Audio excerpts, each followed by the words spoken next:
In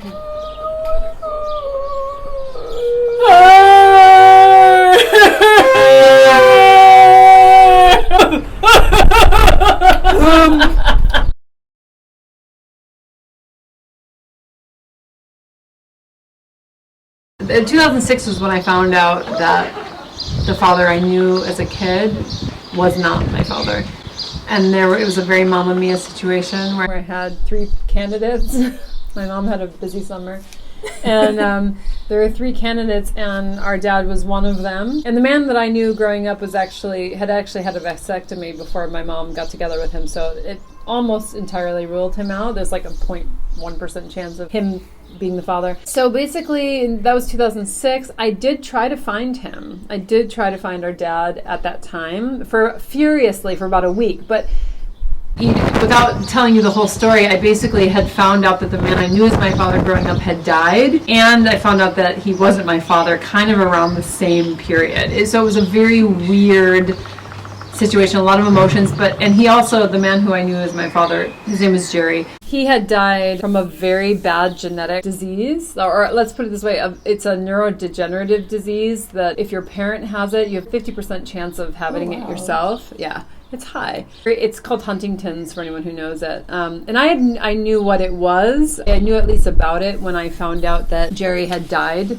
from it. I found out on his death certificate. And we hadn't had contact. That's actually important. We hadn't had contact for many years. So basically, my mom then revealed that he wasn't my father, blah, blah, blah. These other people were in the picture, possibly.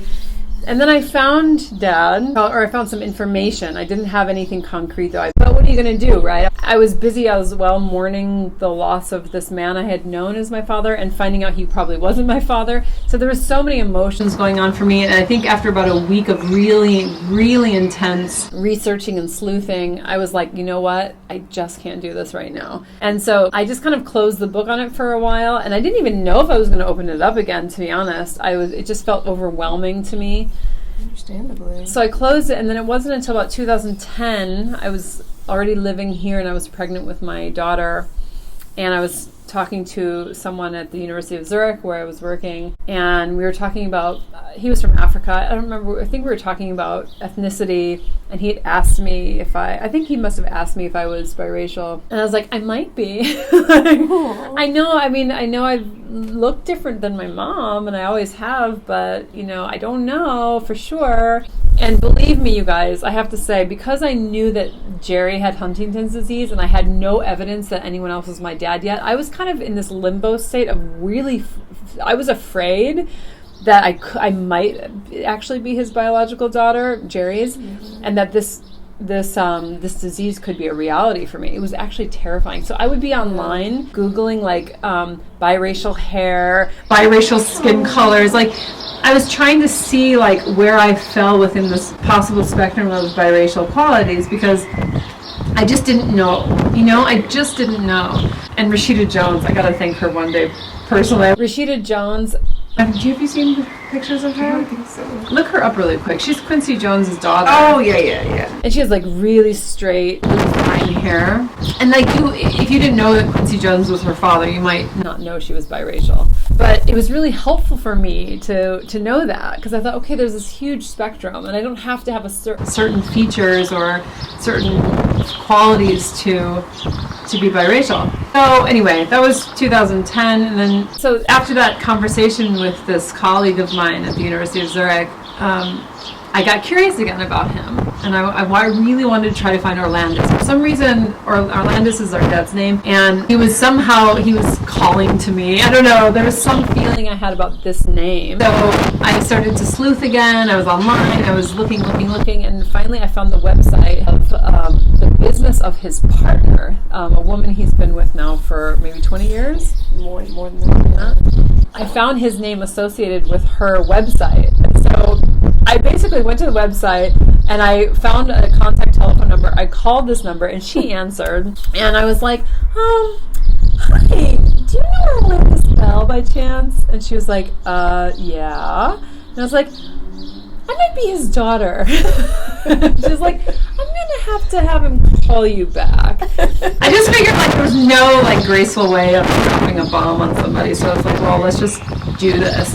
He called me back and we had a conversation, and he was very sweet. He corroborated some stories that my mom had told me about him, and he was just kind of like, well, I was in Switzerland, he was in Chicago. He's like, well, you know, if you come to Chicago, let me know and we can see what's what. After that phone conversation, I sent him an email. He had given me his email address, and I sent him an email with some baby pictures of me. I was wondering if maybe he recognized, you know, little spark of recognition. Oh, that looks like my mom, or that looks like me, or it looks like Shauna. And I sent him this email, and I never heard from him. So I guess in my mind, I just thought, well, maybe it's too much for him. You know, maybe, you know, understand. You never know how those are going to go. So I wanted to leave it alone. I didn't want it to. Never wanted to be like to come into his life and like, you know, overwhelm everybody. I was really respectful. I really wanted to have some distance and allow him to kind of get used to the idea, and maybe even never have a relationship. I didn't intend from the beginning that it had to be a certain way. I just wanted to know, you know. So then I had my daughter. Life got just crazy, you know. I had 2 kids and life here. I never heard back from him, so I just assumed that he wasn't interested.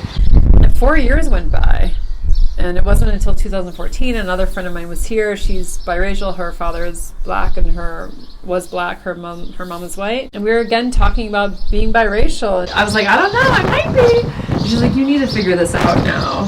And so when I was going back to Chicago to help my mom pack up and move, I contacted him again. I still had his phone number. It was written on this little piece of paper that I had just like was floating around my house for those 4 years, like, in, you know, wedged into books or whatever. It was just kind of there. And I thought, come on, I have to figure this out. So I contacted him when I was in Chicago on the last day before we were coming back to Switzerland, my daughter and I. And he was very sweet. He met me for coffee. He showed me a picture of you. It was very sweet. I think he was very proud, really proud. And when I called him, he was like, what happened to you, basically? Like, you know, you had contacted me 4 years ago and then kind of just disappeared. And I was like, well, I emailed you and I never heard back, so I thought, you know, you weren't ready or it was too much. And he's like, I never got an email. And it turned out I got one letter in his email wrong. I was missing one letter. That's crazy. So, yeah, anyway, he was very sweet. We decided to do a DNA test because that was the only way to really get clear. And so my mom and me and he did not together. They never saw each other. We did samples. I sent it into this lab. And I was back in Switzerland when I got the results, and it was like 99.99%, which is legally the highest they can give on a paternity test like that. So it was a nice moment. I am Keisha Lachey. Asks again, did Korean teach you some of the languages that they use? No, because it's so hard. Like, I don't think my mind really can handle it. Actually, it was just a lot. And also, what are some of the things that you're going to miss about Switzerland? I'm going to miss, mostly just them, you know, but also just the ease, the weather, the mountains, just the relaxed energy. It's just a different energy, and I really love it, so I'm going to miss that. Are you planning on visiting again in the future with Jason? I hope so. I hope so. I would love to get Jason here. Yeah. Jason does not have a desire to travel at all. We might have to knock him over the head. Yeah, I'm hoping he will. What are some of the things that you want to see that you haven't seen in Switzerland? Ooh, good question. The Rotobahn thing, which is like a big, what is it? How would you describe it? Like it's a toboggan. It's like an outdoor toboggan ride, like but really without long. Snow. Yeah. Like a metal thing, right? Yeah. It's in the mountains too, which is nice. So you have this amazing scenery. Yeah, which is okay. I'm not tripping about anything I haven't seen. They offered to go, and I was like, I just want to see them. Yeah, yeah, exactly. But the Matterhorn, maybe. I don't know. Like, I'm just pretty low-key person. I feel like if I see stuff, I'm like, oh, that's awesome. But if I don't, I'm not tripping. Like, I'm just happy to be here. Yeah, I know what you mean. How's the bond between you and your niece and nephew? Oh, I feel like it's pretty good. It's great. I feel like, honestly, the last time you guys came, we bonded a little bit more. I feel like they were a little bit more comfortable. And I noticed, like, especially, even at the first time, I think it was the first time that you came, when Olivia was, like, banging on that big glass window, like, in Dad's house. I was like, oh my gosh. So I went over there to, like, just, like, talk to her. She was really young. Yeah, she was like 4, I guess, right? Or 5. And she was, super shy. Yeah, 4. Yeah, super shy, super reserved. But she normally, like, didn't really talk to anybody, which, understandable. We're strangers. But I just sat there with her. I was like, don't do that. But then she started to just talk to me about, I forgot what it is that she was talking to me about, one of her friends or something. And it was just so sweet. I feel like I made the effort to go over to her and just sit with her, and she felt more comfortable to, like, talk a little bit more, which was sweet. But it really, this trip, I don't know, I feel like I've been playing with them and teasing them, and I don't know, I just feel they like love her. They love her, and it didn't take long. I told Shauna in the beginning that my little boy came up to me, and he was like, it was in the evening, maybe a couple nights after we got back, because we traveled from New York together, and he came up to me and he was like, Mom, Shauna is awesome. And I was like, oh, baby. I honestly, with the exception of Michael Jackson, I have not heard him say that about another person. That makes me so happy. And they do. No, they really love her. And I think they're very comfortable with you now. Seems like it. Which makes me super happy. Yeah. Because they're just fun. They're funny. And I tease them. I like to mess with them and give them a hard time. And they just think it's funny. They do. So I love it. They do. Green, do your kids have school all year round in Switzerland? No, the system is a little bit different. So they're still in school right now, and it's late June. So they get out in early July. After the first week of July, they have summer break, 5 weeks, and they go back mid-August. And then after 6 weeks or so, they have another 3-week break. It's a fall break. Then after Christmas, they have 2 weeks off. Then they have a 2-week sport holiday break. So that's in February for people who do, because winter sports is a very big deal here. So skiing, snowboarding, stuff like that. There's 2 weeks off there. Then they have a spring break. I think it's another 2 weeks, if I'm remembering correctly. And then they have the summer again. So no, they don't go all year round, but the break in the summertime is shorter, and more breaks during the year. And you also asked, you get to know your brother-in-law more. Yes, actually. I feel like he was easy to get along with when you guys came to the States. Mm-hmm. But yeah, I mean, it's been really, really nice. We've all, like, sat around the table and just talked and shared ideas, and it's been really, really fun. He's really enjoyed having Shauna here. Really, really happy. We watched, the three of us watch TV at night. We're watching a Netflix show at the moment together, which is fun. Yes. Yeah. It's been really just an all-around great experience. Yvette D16 asks, how did your sister end up in Switzerland? Did she meet her husband there or in the United States? Which this question is answered in the other video. If you want to talk about it, you can, but you talked about it. Did I tell the whole opera story? I feel like you did. Did you? I guess so. You can tell it again if you want. We met at the Chicago Opera. And then so the short version of the story, because I think it is in the other one, I think it is, yeah. Is that we met at the Chicago Opera in December 2007, December 12th to be exact, 2007. We went on 2 dates, 2, and then he moved back to Switzerland. He was there for 3 months. 3 months later, I came to visit him for 3 weeks, and 2 months after that, in May 2008, I was living here. That's the very short version of a longer story. But it was a rather whirlwind, very romantic, and very unexpected relationship. But fundamentally, he and I both trusted that this was something we needed to explore. We trusted it. And they are the cutest. I love them. We've been married 10 years now. We got married 1 year to the day that we met. So December 12th, 2008 is our anniversary. That's so sweet. Reese's Pieces 03. Has your sister met your boo yet? If so, what does she think of your budding relationship with him? So I've not met him in person, but I've met him on the phone, and I love him. I think he's such an interesting guy. I love what's developing between he and Shanna, and I really look forward to seeing how it continues to unfold. I feel really good about it. He's a really interesting guy, really obviously very intelligent, interested in the world. I mean, I don't need to say anything about Shanna. She's amazing. And I'm really excited for them both. I think it could be something really special. Yeah, I like him. I can't wait to actually meet him in person. She keeps saying we're a lot alike. Totally. So I'm excited to meet my bro. And you also asked, did she notice any red flags with Red?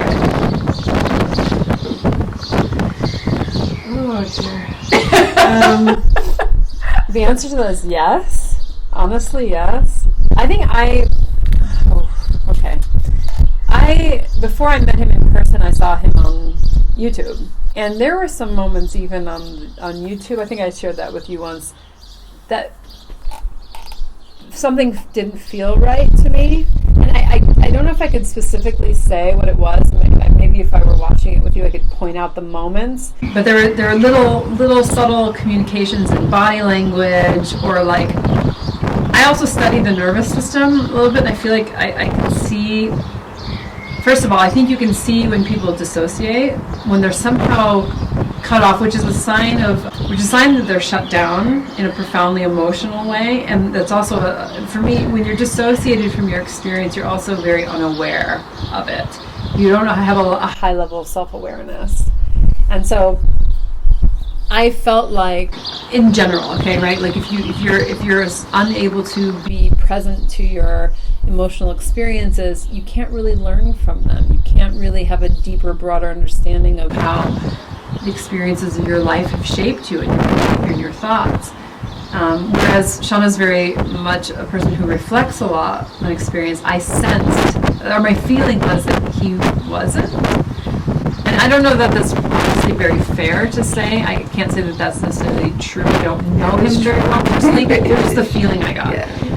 And he seemed a little bit troubled to me. Like he had some personal difficulties. That's what really that's the impression I got. And when we met him, it was not just me. It was also Dad. My husband also was just like, my mom. Some things doesn't feel. My mom's right. boyfriend. Yeah. It interesting, was all isn't too it? Late. Even I mean, I know I told you guys about the red flags, and maybe I will do a video specifically about what the red flags were. Mm-hmm. Like, I have to be careful with that, but, I mean, there were so many times where I was just like, I don't know, I just don't know what it is. You just tripping, maybe you're right. You know, and I ignored my spirit. My spirit was screaming at me, and I ignored it. And like I said, I do believe that I was supposed to go through that for a reason, but, you know, I felt the same way that they did. There was no finger I could put on anything specifically, but whether you can put a finger on it or not, your spirit still speaks, and I chose to ignore it. And I feel like you can tell that he just has a wounded past. He's had quite a lot of trauma, and I felt like that was perceptible. For sure. It's not an easy thing to get over trauma like that, but you have to face it. Yeah, deal with it. It's exactly it. That's right. Nella Cafe 23. Does your sister have the same faith as you? If not, does it impact your growing relationship? That's a deep question. Oh, I think you went into this too. I think we did talk about this a little bit. Yeah. This question, actually, we talked about it in depth. Did we? Yeah. I do remember talking about. Because you said the exact same thing. Oof, that's a deep question. Yeah. So unless you want to go over it again. No, go ahead. So this question is answered in the first Q&A. So I'll put a link in the description box of the first Q&A so you guys know where to go to listen to it. It's long, but there are a lot of questions that were asked that will answer some of the questions that we didn't answer in this video. Reese's Pieces 03 again asks, what things cuisine-wise are you going to miss the most, and what things are the strangest to you about the cuisine? That's good. Good question. I'm going to miss Crean's Pizza. I literally, I mean, I'm gonna try to make it. You're gonna be able to at home, but the pizza sauce though here is different. Like pasta sauce is really different. I'm gonna miss that a lot because just straight out of the can, it's seasoned so well. I'm gonna miss that. The bread, which I'm glad that's not in the U.S. No. I would be in so much trouble. This bread is like freaking. It's like a cloud that was hand rolled by Jesus.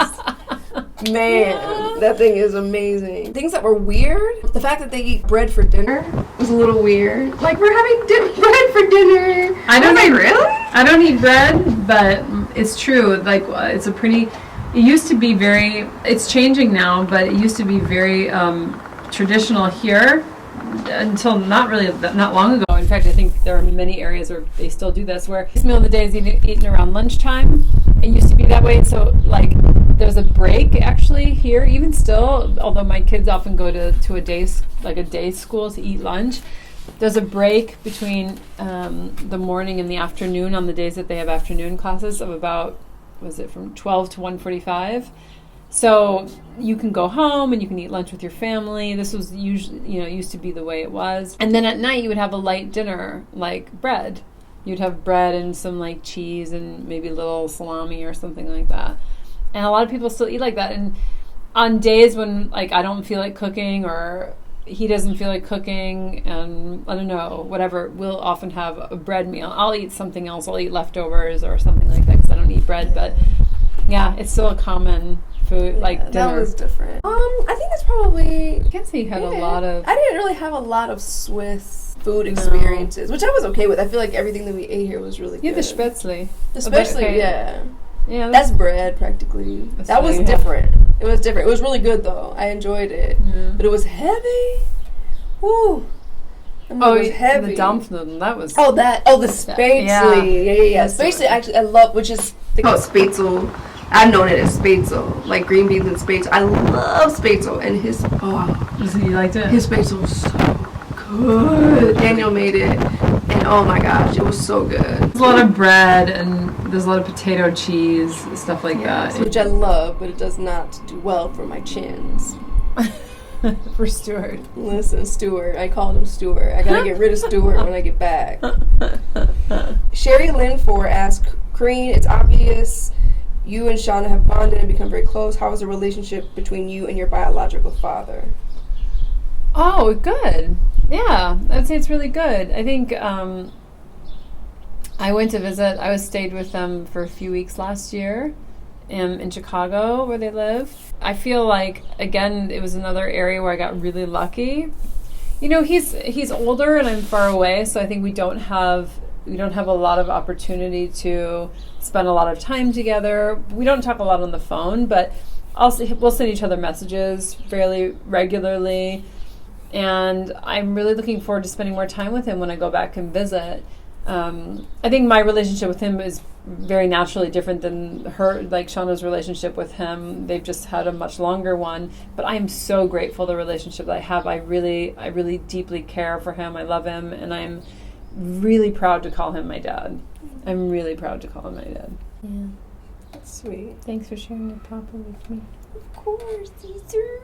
Reese's Pieces 03 again asks, your sister stated before that before the confirmation she did not know if she was mixed with black or with her racial what her racial mix was. Now that she does know, has it given her a zest to learn more about the culture? What was her husband and children's reaction? Acceptance. I gotta say something about that, because when my husband met me, he assumed I was biracial. For him, it was not a surprise, and I think for most people it wasn't a surprise. If you saw my mother, because I think I could get mistaken for a lot of things, but if you saw my mother, and I was even darker, I think we both talked about this, we were both darker as kids. And I always heard things, I think I mentioned this in the other video, I was called Oreo Cookie. People called me names all the time, and the difference was I just didn't have a context for those things. I thought Oreo Cookie must have been a good thing because Oreos were so tasty. I literally didn't understand. There was this one girl, I think I mentioned in the other video too, this little girl that called me ugly because I was all brown. And that did affect me though, I have to say, because I became very obsessed with blonde hair and blue eyes. And I didn't understand why I wasn't, because my mom was. She had blonde hair and blue eyes. And I didn't understand why I looked different than her.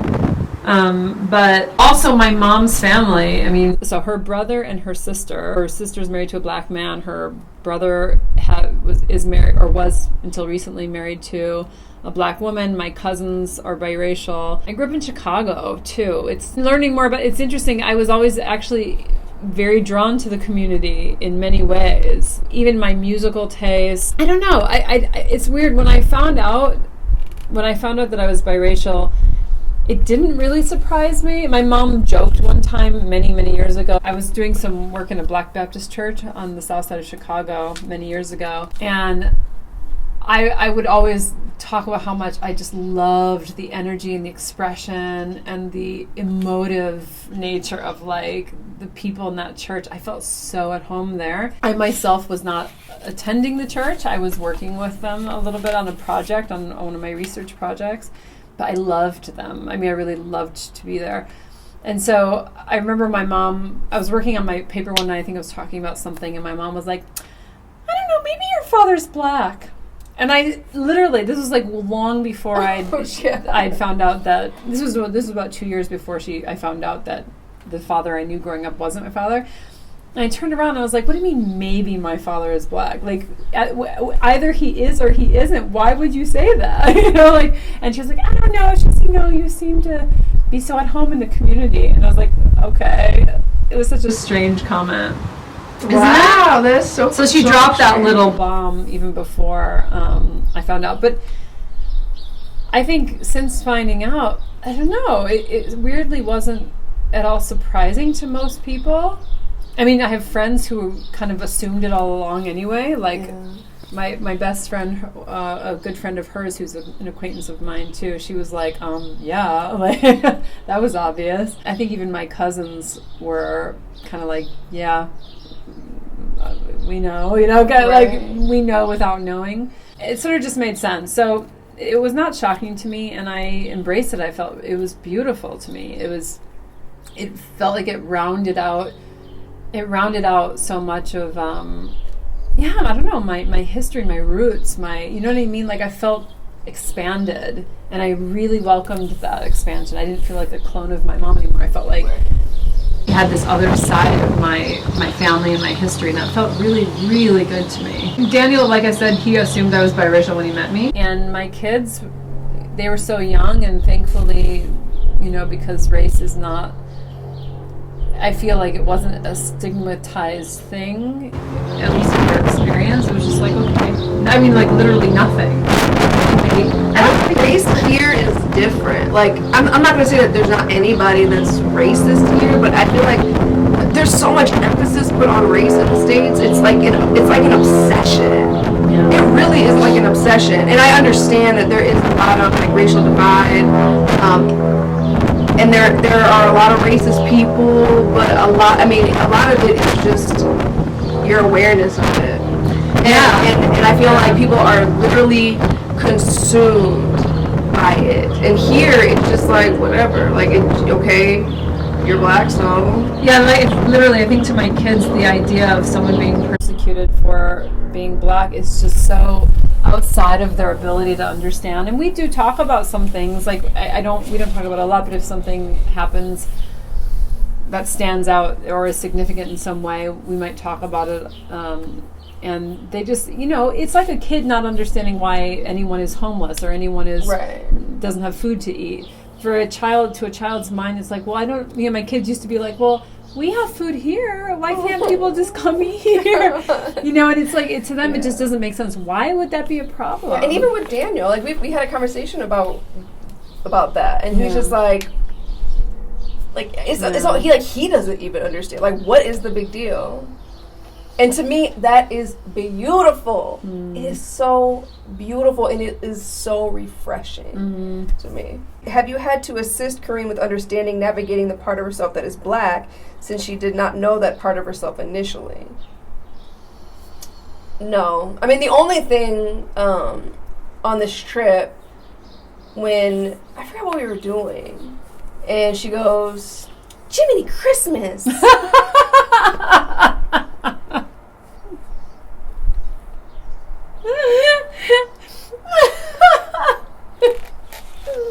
And I was just like, oh my God, because like that was actually one of this sounds so awful, and I know I'm gonna get a lot of heat for this. I don't care, okay?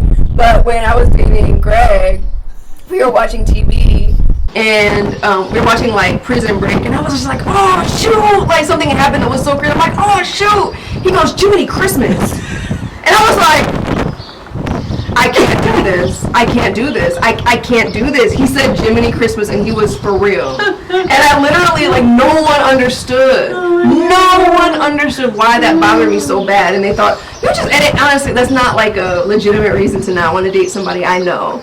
But for me, it was like, oh my God, he's so, like, and I was telling my guy about, like, when I told him that my ex said Jiminy Christmas, he looked, he was like, he literally put his fork down, was like, and you married him? He was like, Shauna, out of everything else, that is the reason why I'm judging you for your marriage. It's because you married him after he said Jiminy Christmas. Oh my gosh. So and then I told him that she said Jiminy Christmas, and he was just like, oh, no. And she is not black right now. That's the only thing. But it was so funny. I've got a lot more of those. I've got a lot more of those. My grandmother was like, she died when she was like almost 101. So, and I used to, for some reason, I found myself like saying a lot of her sayings. I would repeat. I think Jiminy Christmas might come from my grandma, but she grew up in like small town Wisconsin. 100% German. Yeah. I've got a lot of those. Again, I'm just teasing. So don't get all offended. I was just teasing, but it's just definitely not a statement that, you know. So Shauna had to educate me about the whiteness of my comment. I have to say though, and I don't know, I think this is probably just a consequence of, I don't know, it could be a lot of different things, but I really genuinely, I embrace both so much. I know you said that too. I embrace, now that I know, I embrace both so much, and I love to have both of those aspects of me. I honor and cherish them both equally, and I think they're a beautiful blend. I know my cousins they're also both biracial, and I think there's a way that we straddle those worlds that is really of benefit, maybe. Absolutely. Even unifying. Absolutely. Jiminy Christmas, Shauna. Christmas. I'm going to get her saying that before she leaves tomorrow. It's so funny, though. You gotta laugh about those. Me too. Is housing in Switzerland expensive, and is it easy to get a job there? Housing here is very expensive, and it's not very easy to get a job here. Yeah. No. Maybe if you're independent, if you have your, like an online business or something, I guess it's a different story. But if you want to come here and find a job here, it can be very challenging because of the education requirements. That can be challenging. They have like maybe their own certification processes, requirements you have to meet in order to do certain professions. But also it's language. That's probably the biggest one. Often you'll find that jobs not only want German, but they want French too, or they want Italian and French, and German and English, and they have a bigger pool of people who can speak those languages to choose from. So it's not easy. Miss Aubrey Elise, what is the story behind Kareen's tattoo? Oh. Well, she's got several, but I'm assuming this you one probably here, I made guess. This one, but this was designed by a really good friend of mine, who's an artist, and I got this tattoo, I think, about a year after my daughter was born. And this was my taking my body back tattoo. This was like, okay, I've had 2 babies in 2 years. And now I want to kind of like, maybe sort of just mark that moment and have something that kind of is for me, and is an indication of, my body. I don't know, it's something beautiful. I love tattoos in general. And I love that my friend had designed it. And it was also marking an important period of time in my life. The Tira 30, hi Shauna, what is the next step or adventure for you? What has this trip changed or confirmed, taught you about your life journey? I feel like it changed my perspective. I think just about life in general. I've never been here. I never wanted to come to Switzerland. I've never been to Europe. But I think it gave me more of a sense of freedom, I think. Just the more, because I did it. And now I feel like I can go anywhere. I don't know. Especially for 3 weeks. And also just taking that much time off of work was something that I would have never done. But like I said, because of the divorce, it just kind of set me free mentally. And I just decided to, like, you only live once. I don't want to be on my deathbed and be like, man, I wish I would have done more with my life. And I feel like this is my season now, from here on to for the rest of my life, to take back all of the wasted time, really.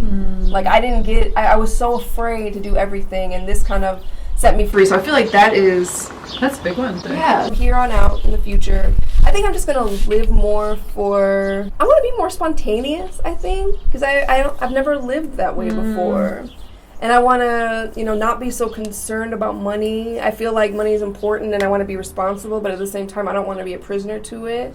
I don't want to be a prisoner to my job anymore. I think my next step is just to enjoy life more, not focus so much on, be free from my job, be free from stress, not take things as seriously, and especially in this new relationship, just go with the flow and just enjoy the process. And whatever happens, how slow or how quick, I just want to enjoy it and embrace it and just be easy. That's nice. There's a lot coming for Shanna. Thanks. I think so. I feel it. You guys have asked so many great questions, and unfortunately we're not going to be able to get to them all, I think, but we'll have to continue this. Extra Virgin 16 2018 asked, does Corinne identify with her black side heritage, and has she made her kids aware that they have a black grandfather? If so, does she allow her kids to identify as black or own their heritage as well? Absolutely. Absolutely. I absolutely do identify with that part, and I'm very proud of it. And my kids absolutely do know that. And actually, Julian thinks it's great. Julian probably looks the least like he has any black blood in him at all. And yet he's very proud because he feels like he looks he can exactly, that he and Michael Jackson have something in common. That's one thing. For them it was absolutely a non-issue, and in fact, if anything, I think it's just something, an enriching part of who they are, just to know about it. And it's something, at least for them here, it's unique. And I think we definitely talk about things like that. We talk about history and people from different places and cultures and stuff like that. So absolutely, and they know about it, and they get along very well with their grandpa. I'd like to hear your sister speak the language of the land. Oh, I thought you were talking about me. I was like, oh shoot, I forgot that's my account. Alles, was ich sagen kann, ist, dass ich kann eigentlich nicht etwas auf Schweizerdeutsch sagen. Ich kann einfach etwas auf Hochdeutsch sagen, und das ist genau, was ich sage im Moment. So, ich kann ziemlich gut Hochdeutsch sprechen, und das ist, was ich jetzt mache. Versteht ihr? I love it. I have no idea what you just said. I just said I'm speaking High German right now, blah blah blah. That's really all I can say because I can't speak Swiss German, so I'm saying something in High German. That's basically what I just said in German. Hello Emmy86 asked, how did Corinne and her husband meet, and why haven't you officially introduced us? Does he not like being on camera? Just curious. We talked a little bit more about how we met now, but he's on the vlog a little bit, but he's not like, super into it. But he's not. He doesn't shy away necessarily, but he also doesn't actively try to be in it, I guess. Yeah, that's fair. But we haven't introduced him. His name is Daniel. All right, guys. So sorry if we did not get to your question. There are so many questions, and it's already been like really 2.5 hours. So, but thank you guys so much for participating and for asking the questions on Instagram. We appreciate it. So thank you so much for watching. If you like this video, give me a thumbs up, comment, share, subscribe, and help me to continue growing my family. Bye, guys. Bye.